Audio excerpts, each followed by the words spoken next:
ભાભર તાલુકાના જોરવાડા ગામે ભારે વરસાદે તારાજી સર્જી। ભાભર વિસ્તારમાં હવામાન વિભાગની આગાહીને પગલે સતત 3 દિવસ પડેલા પવન સાથે ભારે વરસાદને કારણે કેટલાક ગામડાઓના રસ્તાઓ પાણી ભરાઈ જતા સંપર્ક વિહોણા બન્યા હતા, જેમાં ખાસ કરીને ભાભરના ચાતરા અને જોરવાડા ગામ આજે વરસાદી પાણીનો પ્રવાહ ચાલુ હોવાથી ભાભર કટાવ જોરવાડા જવાનો રસ્તો બંધ છે, તેમજ ભાભર ઇન્દરવાથી જોરવાડા જવાનો રસ્તો પણ બંધ હોવાથી લોકો ભારે હાલાકી ભોગવી રહ્યા છે।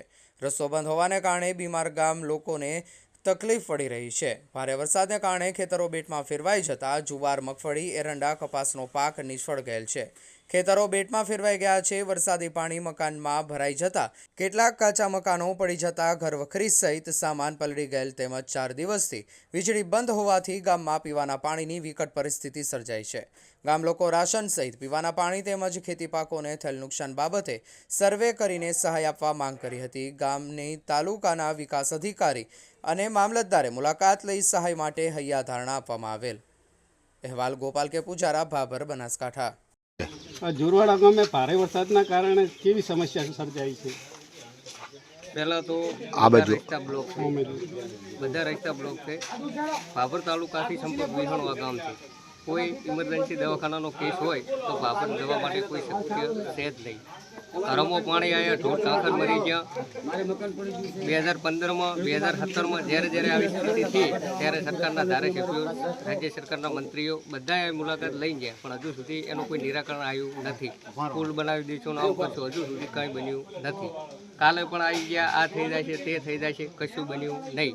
પીવાના પાણીની મોટી સમસ્યા છે।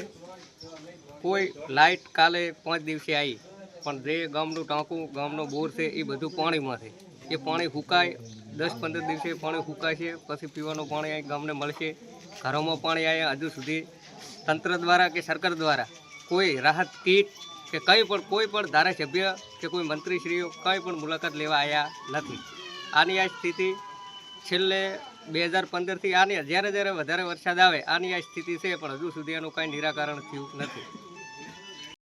જોરવાડા ગામે ખેતી પાકોને કેવું નુકસાન છે? કેટલું પાણી ભરાયું છે? ખેતી પાકમાં તો સાહેબ ખેડૂતોને 100% નુકસાન છે, અને ખેતરો આખે બોટમાં ભરાઈ જાય, પાણી બીજું ચારે બાજુ પાણી જ છે, એટલે બહુ નુકસાન છે ખેડૂતોને।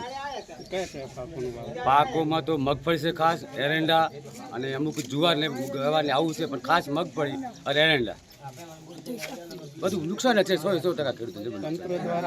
તંત્ર દ્વારા કાલે આવી ગયા મામલતદાર સાહેબ, પીડીઓ સાહેબ, એણે કીધું કે અમે વળતર રૂપે બધું સહાય સરકાર કરશે, પણ હજી સુધી ક્યારે આવે કોઈ નક્કી નથી એનું। હા, શું નામ તમારું? દેસાઈ સુંડાભાઈ। બોલો। કૃષ્ણાબેન ઠાકોર, ગામ જોરવાડા।